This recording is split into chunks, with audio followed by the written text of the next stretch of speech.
Simpati masyarakat terus berkurang pada keluarga Nia Kurniasari, NKS, semenjak viralnya video pernikahan ibu korban dengan seorang anak muda di media sosial. Berkurangnya simpati masyarakat ini terlihat dari menurunnya jumlah penziarah ke makam NKS, yang awalnya sangat membludak.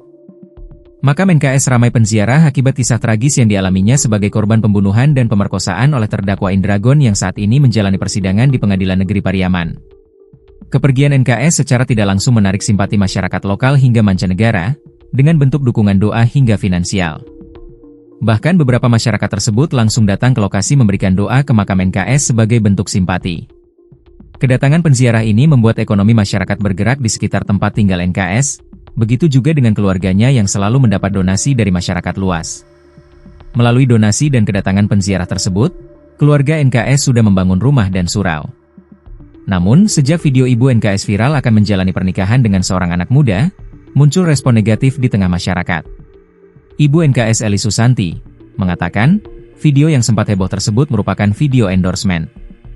Banyak komentar negatif, padahal apa salahnya kalau mau menikah lagi, ujar Eli. Ia mengaku sejak video itu viral penziarah terus menurun, hanya beberapa orang saja termasuk saat Lebaran 2025. Padahal menurutnya, jika memang pernikahan itu benar harusnya tidak ada masalah karena itu keputusannya. Ia membantah anggapan negatif masyarakat bahwa telah menghabiskan uang donasi untuk keperluan anak muda di video tersebut.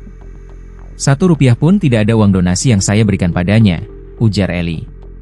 Terlepas dari video viral tersebut, Eli mengaku sedang melakukan penjajakan untuk menikah dengan anak muda dalam video tersebut.